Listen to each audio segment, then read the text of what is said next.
la clé. Tu ne sais peut-être même pas encore que je suis, ou tu ne crois peut-être pas encore que je suis vraiment toi, que je suis de même ton frère et ta sœur, et que vous êtes tous une partie de moi, et un avec moi.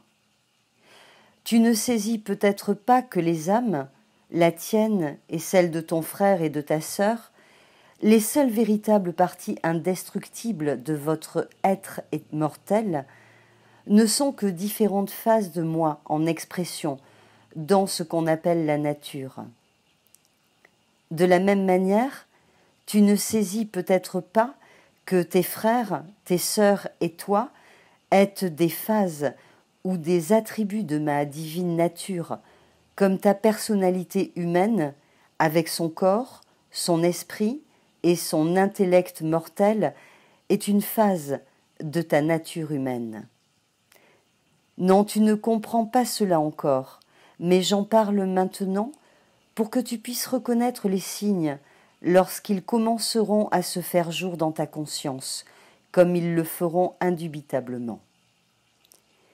Pour reconnaître ces signes, tu dois maintenant considérer et étudier ce qui suit avec attention, et ne le délaisser qu'une fois ma signification comprise, du moins en partie. Une fois que tu auras bien saisi le principe que j'établis ici, mon message te deviendra parfaitement clair et compréhensible. Je te donne d'abord la clé qui déverrouillera tous les mystères qui te dissimulent en ce moment le secret de mon être. Une fois que tu sauras t'en servir, cette clé ouvrira la porte de tout ce que le ciel et la terre comptent de sagesse et de pouvoir. Oui, elle ouvrira la porte du royaume des cieux, et par la suite, tu n'auras plus qu'à y entrer pour t'unir consciemment à moi.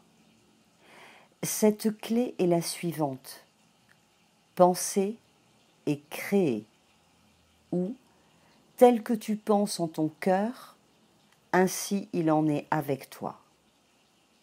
Calme-toi et médite sur cette clé pour qu'elle puisse se fixer fermement dans ton esprit. Un penseur est un créateur. Un penseur vit dans un monde né de sa propre création consciente.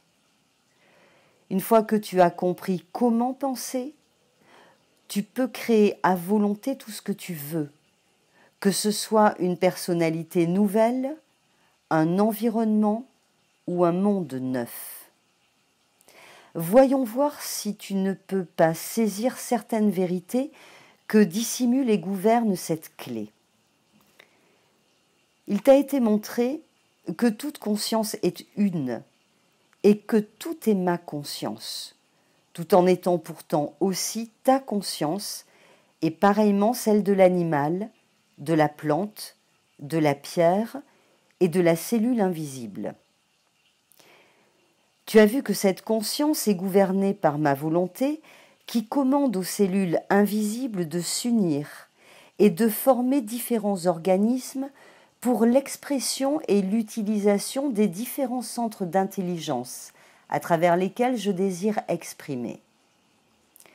En revanche, tu n'es pas encore capable de voir que tu peux diriger et gouverner la conscience des cellules de ton corps, sans parler de celle des autres corps, même si toi, moi et eux sommes tous un en conscience et en intelligence. En étant particulièrement attentif à ce qui suit toutefois, tu auras peut-être la possibilité de le comprendre. As-tu pris la peine déjà d'étudier ce qu'est la conscience ? Comme elle semble un état impersonnel de présence, d'attente, disposé à servir ou à se voir dirigé ou utilisé par un pouvoir latent qui lui est intimement associé. Comme l'homme semble simplement le type le plus complexe d'organismes à contenir cette conscience, dirigée et utilisée par ce pouvoir inhérent. Que ce pouvoir latent dans la conscience de l'homme et dans toute conscience n'est rien d'autre que la volonté, ma volonté. car tu sais que tout pouvoir n'est que la manifestation de ma volonté. Tu as appris qu'au début, j'ai créé l'homme à mon image et à ma ressemblance, après quoi je lui ai insufflé le souffle de vie, et il est devenu une âme vivante. En créant l'homme à mon image et à ma ressemblance, j'ai créé un organisme capable d'exprimer toute ma conscience et toute ma volonté, ce qui signifie en outre tout mon pouvoir, mon intelligence et mon amour. Je l'ai donc créé parfait d'entrée de jeu, en le modelant à l'image de ma propre perfection.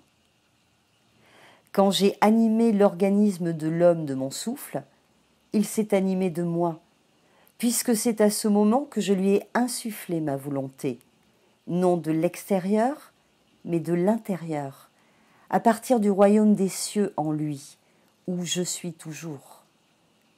À partir de ce moment, j'ai toujours respiré, vécu et eu mon être dans l'homme, car je l'ai créé à mon image et à ma ressemblance uniquement dans ce but. La preuve en est que l'homme ne peut respirer par lui-même, qu'il en est incapable. Quelque chose de beaucoup plus grand que sa nature consciente vit dans son corps et respire par ses poumons.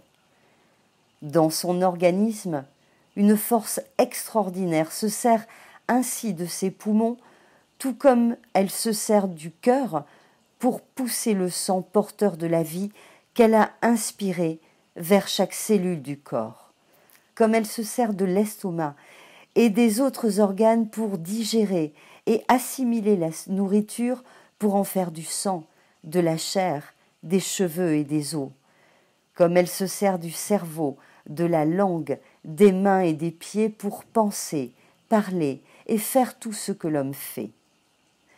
Ce pouvoir est ma volonté d'être et de vivre dans l'homme. Par conséquent, je suis, peu importe ce qu'est l'homme, et je fais, peu importe ce que l'homme ou toi faites, et quelles que soient tes paroles ou tes pensées, c'est moi qui les prononce et les pense par le truchement de ton organisme. Tu as également appris qu'au moment où il a été possédé par mon souffle, l'homme s'est vu conférer l'autorité sur tous les royaumes de la terre. Cela signifie qu'il a été fait seigneur de la terre, de la mer, de l'air et des éthers, et que toutes les créatures vivant dans ces royaumes lui rendaient hommage et étaient soumises à sa volonté. C'était naturellement ainsi, puisque dans la conscience de l'homme et dans toute conscience, je suis toujours à manifester ma volonté, et je suis le Seigneur et le Maître de l'organisme de l'homme, ainsi que de tous les organismes abritant la conscience.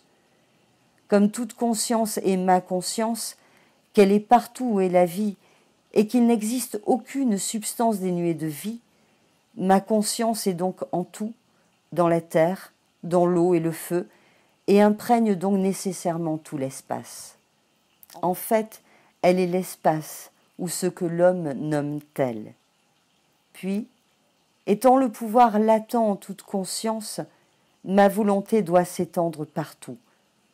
Par conséquent, la volonté de l'homme, qui n'est qu'une concentration de ma volonté, doit également s'étendre partout, ce qui fait que la volonté de tous les organismes, y compris la sienne, est soumise à sa gouverne et à sa direction.